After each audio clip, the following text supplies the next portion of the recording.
So it's early April in Melbourne. It's actually the weekend before daylight savings ends. So it's currently 4 p.m. I made the run from my work in the city, so I made the run down, picked up the boat at home, came back down to Rosebud because we've got a little southerly today, but Rosebud is very protected from the southerly. And last weekend was crap. This coming weekend is worse. So I thought, well, let's make the most of it. Let's get out of let's get out there fishing first and foremost, but let's get out and do the other thing that I love to do, and that's catch squid and whiting. So I've spent all of summer has been spent running up to Gippsland, chasing flatties and doing other bits and bobs like that. And in that time I've had one fish below 55 centimetres. I went 54.8 or thereabouts, and we kept that and ate that. It was bloody delicious. But I have a freezer that's completely empty of fish, pretty much. Well, I mean, there's a few bits and bobs in there, but virtually empty of fish. And I eat a lot of fish. So what are we doing? We're harvesting, mate. So weather's wicked, absolute climate conditions down here. So we're going to shoot down to Rosebud area. So we're just leaving Rye now. Shoot down to Rosebud. Got a few spots down there. We'll just do some big long drifts for squid. I've brought out some pilchards. So if we get some squid, we'll go for a whiting, and if we don't get any squid, well, probably won't go for whiting. We'll just concentrate on some squid first. That's what everybody in my house eats, and then we'll go from there. So tail switch on, trims up, just punch it.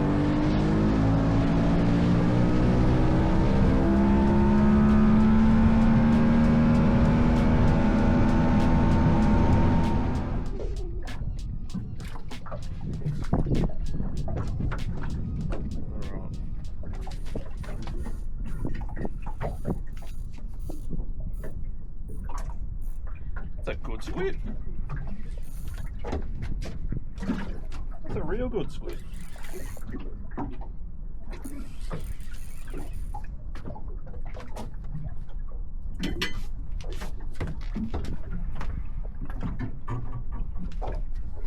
Of course, it always comes when you got crap in the way.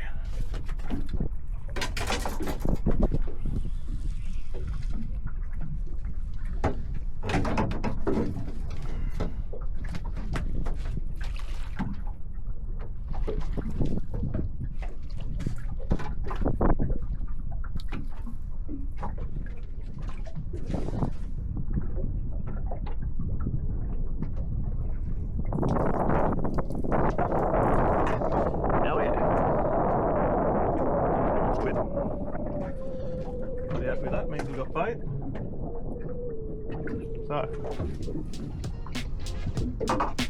get the esky out.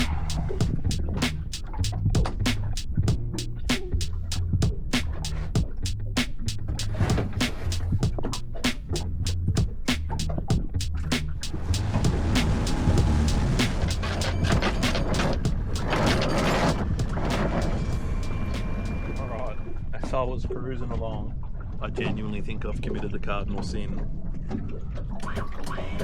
of not bringing a knife.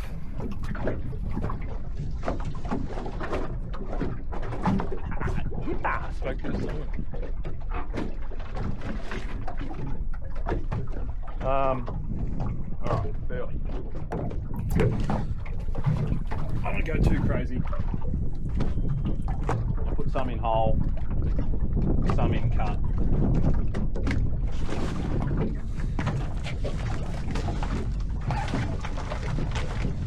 Just add some weight.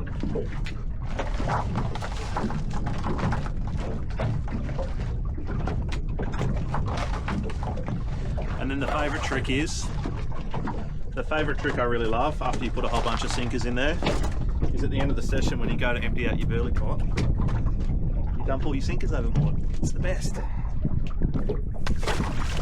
Yeah, that's better.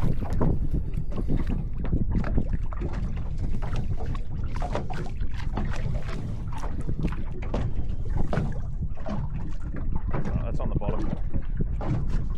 It's not designed for that purpose, so I shouldn't use it for that purpose.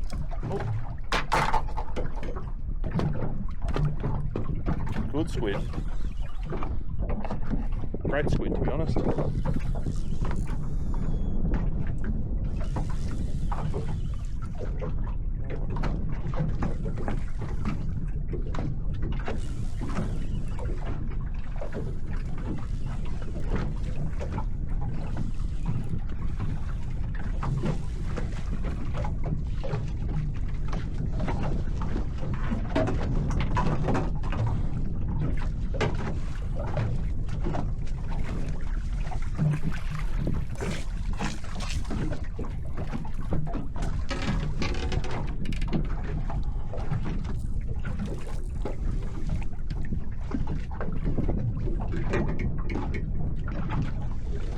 So one of the most important things you can do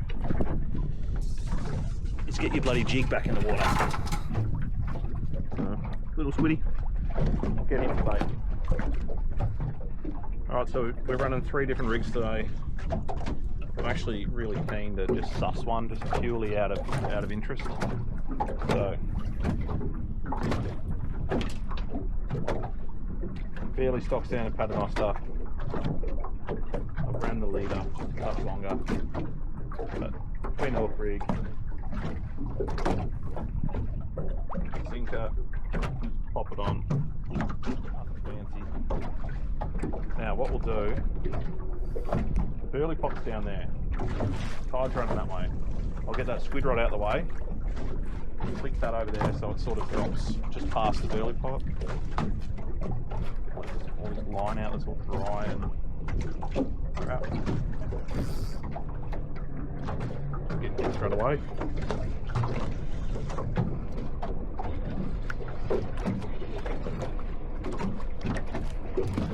What do we got? Little yucca. No, salmon. Try a different angle.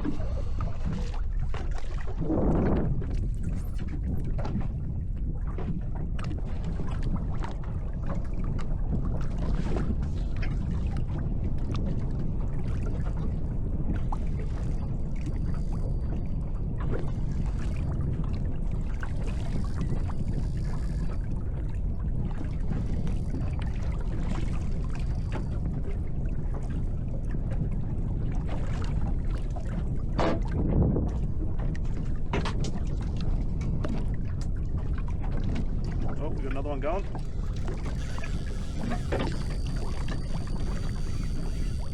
Nah, there's no way that's a ting, surely not.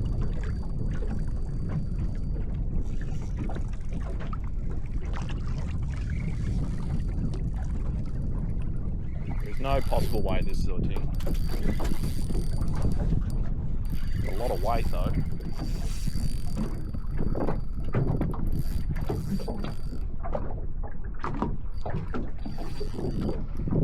Fucking Port Jacksons.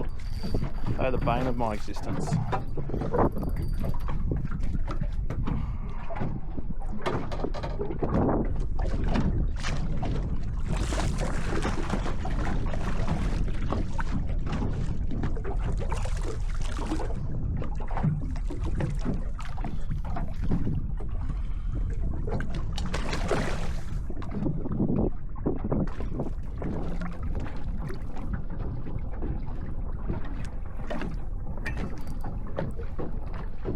Oh, dropped it.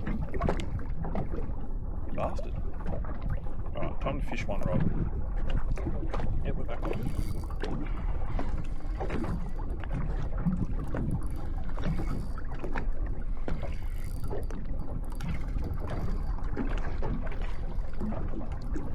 Yeah, that's what we're after.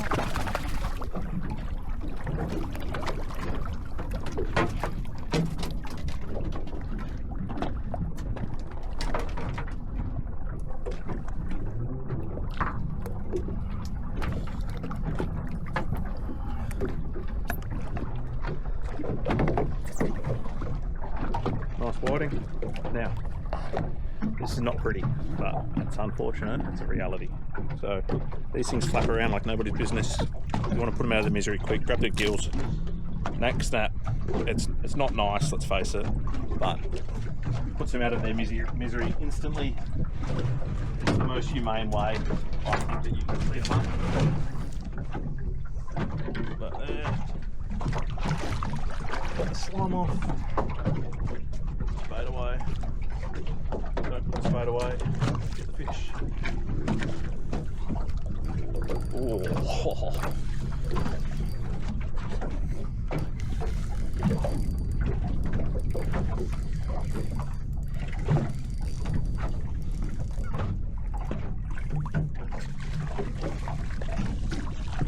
Joys of fishing reef.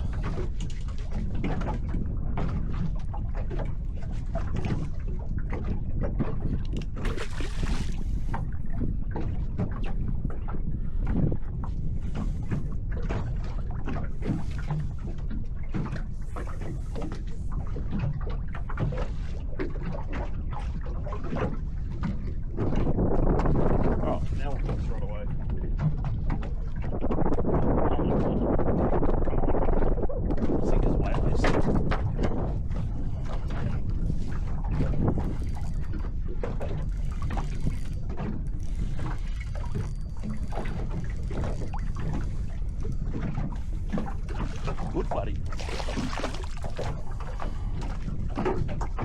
Nice type of floodie I can eat.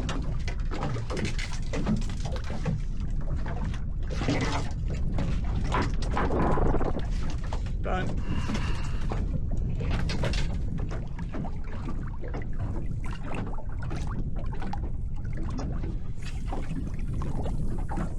I'll go out the other side so I'm away from all this crap, so I can just put it in that rod holder if need be. I'll let that sink down for a little while.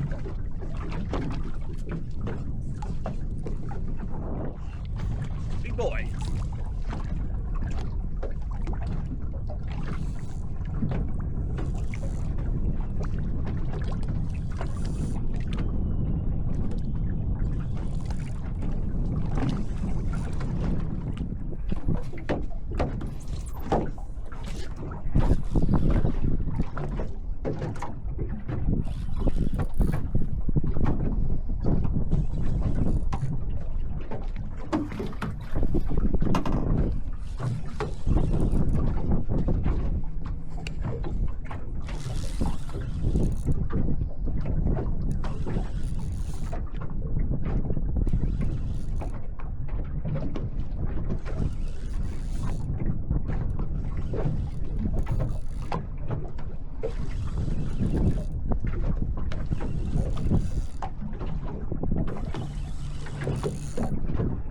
Always someone interested.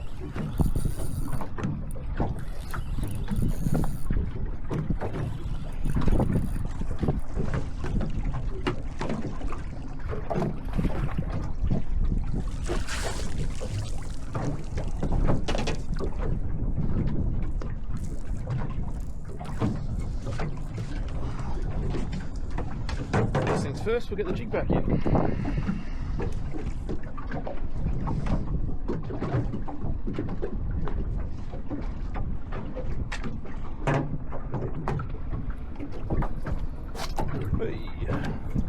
He's not happy with me. Yeah. Nice little one.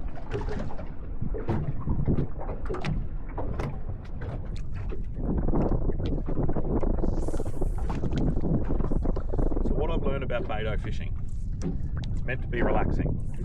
Meant to be. That's what everyone says.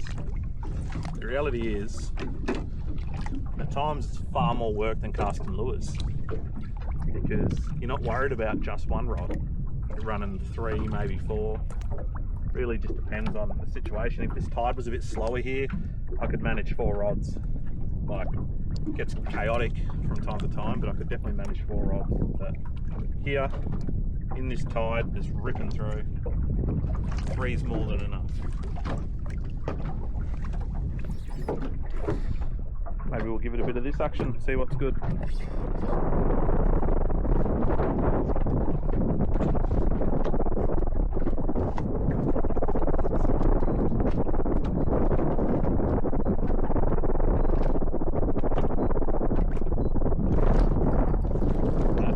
That's a better bit of weight.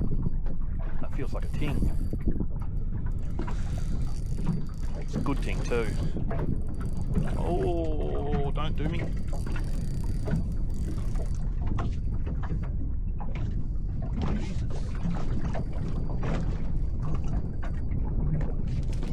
That is a good ting. Alright. Whee.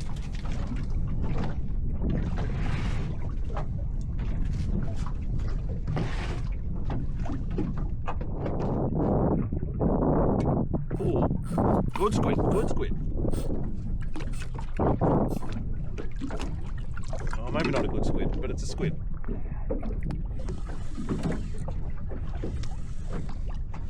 Let's drop that down for now.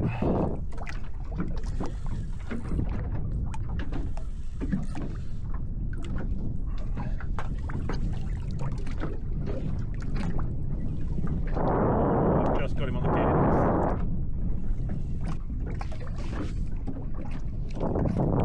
Candles.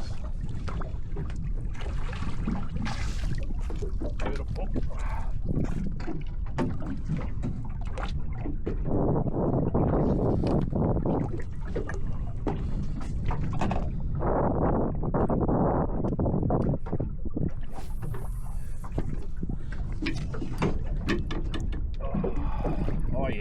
hope you have a good time.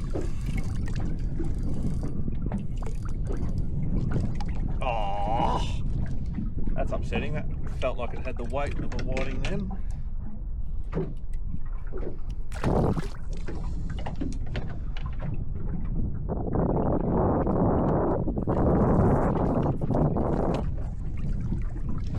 So I found this, I was doing a squid drift at the start of this session and found a really nice patch of reef.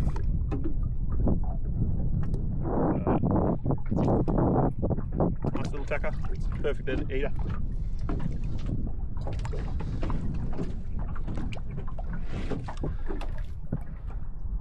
Wednesday night, southerly, down southern Port Phillip Bay.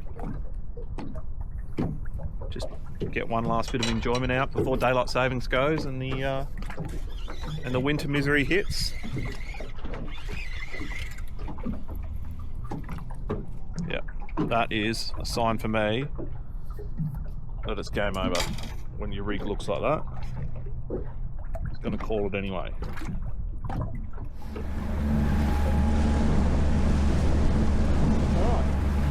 Absolutely magic sunset behind us, so it's very nice in here.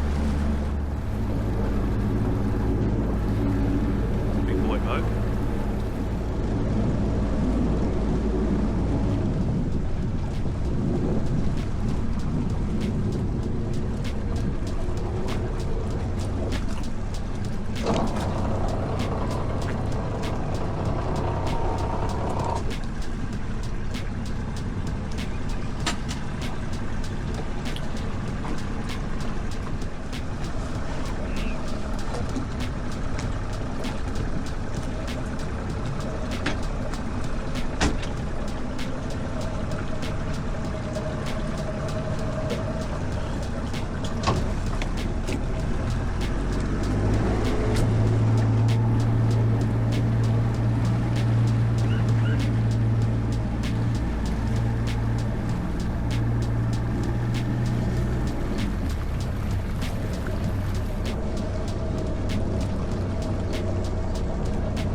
Well, it's been fun.